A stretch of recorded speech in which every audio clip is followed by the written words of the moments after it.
Dobbs is a former anchor at CNN who abruptly resigned last week from his job as host of Lou Dobbs Tonight. He's with us exclusively this morning. Lou, good to see you. Great to be with you, Matt. I want to talk about Sarah Palin. I'd love to get right. your take on her in a second, but I can't introduce you as the guy who resigned abruptly from CNN last week without starting by saying, what happened?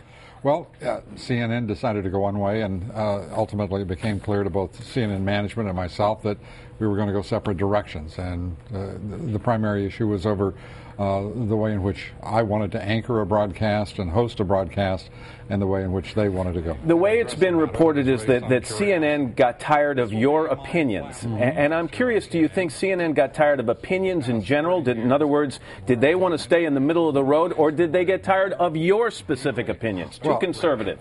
Well, since I take it a little personally, perhaps it was just mine, but they made it very clear they wanted the network to go middle of the road and to be very neutral. And Matt, you and I have known each other for a long time. You know I'm not a very neutral fellow. No, that's true. So when you continued to talk about things like illegal immigration and the birthers movement, did they come down, did they sit down with you in a meeting? I'm talking about the brass at CNN. Did they threaten to take you off the air if you didn't toe the line? Never.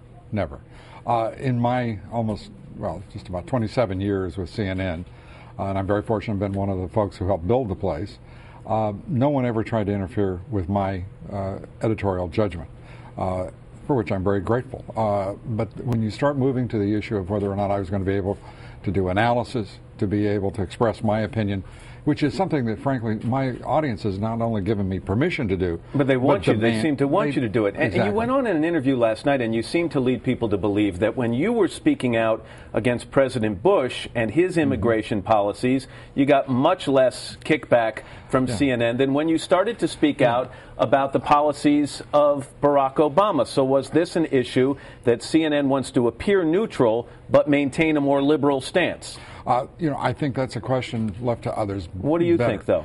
Well, my personal view is that, and all I can go by is what they said. They said the issue is one of advocacy, one of neutrality, that they will prefer.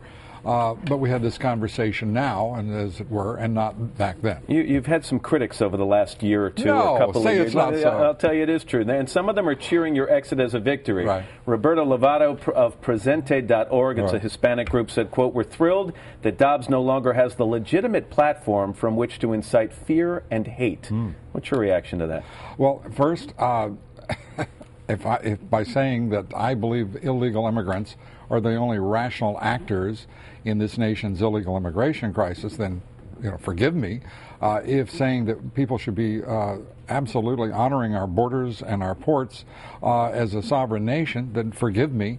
If saying that we should have a rational, effective, and humane immigration policy in this country, but as a condition precedent, we have to secure our borders, then forgive me. I've said all along, Matt, that there is one logical syllogism that I can't overcome. And if anybody can defeat the logic of the syllogism, then I'll sign up for whatever they want. I've said you cannot substantively reform immigration law unless we can control immigration. And we can't control immigration if we don't control our own borders and ports. Now, if somebody can defeat the logic of that, I'll sign up for whatever they got in mind. Well, we got a sampling of your views on things. Let me ask you for your view on Sarah Palin. She's everywhere right now. She's on her book tour. Is she staking out her claim, an early claim for the Republican nomination in 2012? Well, she's certainly the front runner in terms of her popularity in the Republican Party, and therefore, de facto, it seems to me, Matt, she is staking out her territory. Is she someone that if the election were held today, Lou, would you consider voting for her? Would I consider voting for her? Frankly, based on what I've seen, personally, no. I'm an independent. I've got no dog in the hunts of either the Democrats or the Republicans. But I think the woman had a brilliant address at the Republican convention last year. I think that since then she's left a lot to be, I'll put it this way, desired as a person who is seeking votes.